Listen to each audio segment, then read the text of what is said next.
2부 글로벌 증시 브리핑에서는 전략 살펴보도록 하겠습니다. 김민수 펠리즈 투자인 리서치 대표 전화로 연결돼 있습니다. 대표님 안녕하세요. 네, 안녕하십니까. 네, 내년에 들어설 바이든 행정부의 윤곽이 조금씩 잡히고 있습니다. 초대 국무장관 또 재무장관 그리고 국가안보보좌관 등 내정자가 속속 발표되고 있는 상황인데요. 오늘 새벽 뉴욕 증시가 특히 제닛 옐런 초대 재무장관 내정자 소식에 반응을 했습니다. 옐런 재무장관 내정자가 연준 의장으로 재임했을 때 경제가 좋았다 이런 기억 때문이 아닐까 싶은데 어떻게 보시나요?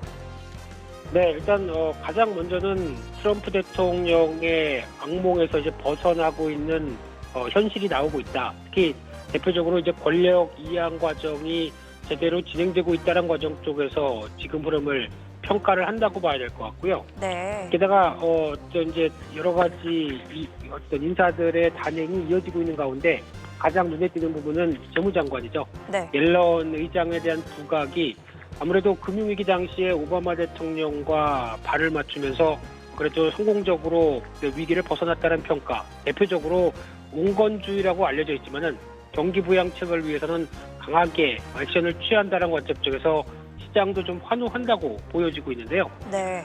그런 가운데 또 하나 눈여겨볼 수 있는 부분은 옐런 의장 같은 경우는 벌써 과거부터도 계속 탄소세 관련돼서, 즉 친환경 관련된 쪽에서도 탄소세를 지지하면서 여러 가지 활동을 했던 부분들까지 생각하게 되면 이번에 친환경 관련된 부분에 대한 바이든 후보의 공약과도 같이 맞춰진다라고 했을 때 조금 더 속도를 낼 수 있다는 부분들도 염두를 하셔야 될 것 같은데요. 네.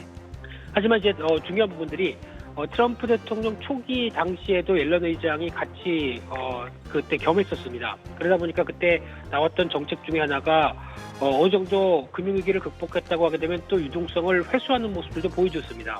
그렇기 때문에 저희가 보통 알기론 무조건 완화적인 부분들만 경기 부양책만 신경 쓰겠다고 생각하는 것보다 어느 정도 경기가 올라오고 또 인플레이션에 대한 압력이 가중된다라고 하게 되면 충분히 유동성도 회수할 수 있는 모습들을 보여줄 수 있겠다는 점도 지금은 아니겠지만 네. 나중에는 한 번쯤 점검할 필요도 있다, 이렇게 말씀을 드려야 될 것 같습니다.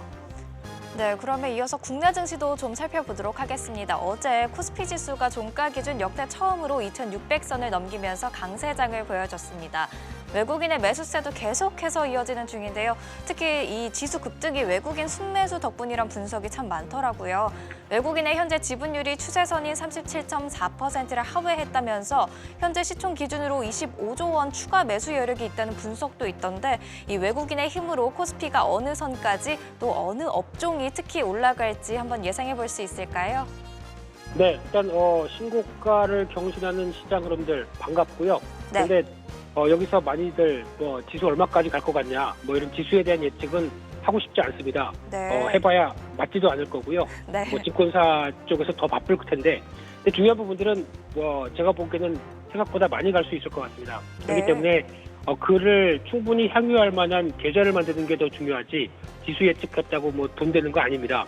그런 관점으로 봤을 때 일단 지금 유동성으로 출발한 상황 쪽에서 그동안 외국인들이 바스켓을 많이 비웠다가 다시 이제 부랴부랴 채워넣는 과정인데, 최근에 나오는 지표를 보게 되면 수출 동향 괜찮아지고 있고요. 네. 게다가 한국 BSI라고 하는 기업 경기 실사 지수를 보게 되면 가파르게 회복하고 있습니다.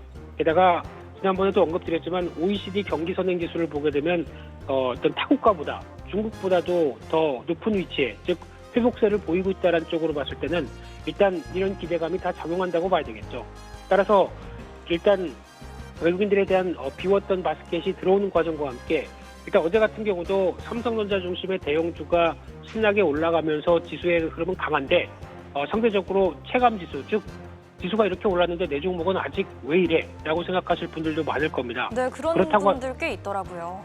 네, 그렇다고 하더라도 그분들께 드리고 싶은 얘기는 너무 좌절하시지 마시라고 말씀드리고 싶고요. 네. 그 때문에 지금 포트폴리오 다 변경해서 대형주로 바꿔라고 하는 생각이 별로 안 좋은 생각이고요. 네. 더 위험한 건 여기 많이 올랐으니까 보통 얘기하는 굿버스, 즉 주가가 하락할 걸 대응해서 베팅을 하자라는 쪽이 가장 위험한 전략 같기 때문에 이런 부분들만 주의하시고 오히려 보통 이제 순환매가 돌아가죠. 대형주가 한번 움직이게 되면은 그에 따른 또 추가적인 종목들이 변화가 나올 가능성이 그런 순차적인 흐름이 나오기 때문에 그를 기다리고 대응하는 게 훨씬 더 좋은 전략이지 계속 또 바꿔 타시다가 오히려 기회를 더 놓치는 흐름들이 나올 수 있기 때문에 이를 좀 더 여유 있게 대응하시면 좋겠고요. 충분히 시장이 올라가는 부분들을 향유하자 이렇게 말씀드리고 싶습니다. 네, 알겠습니다. 지금까지 김민수 펠리즈 투자인 리서치 대표와 이야기 나눠봤습니다. 대표님 오늘 말씀 감사합니다. 네, 감사합니다.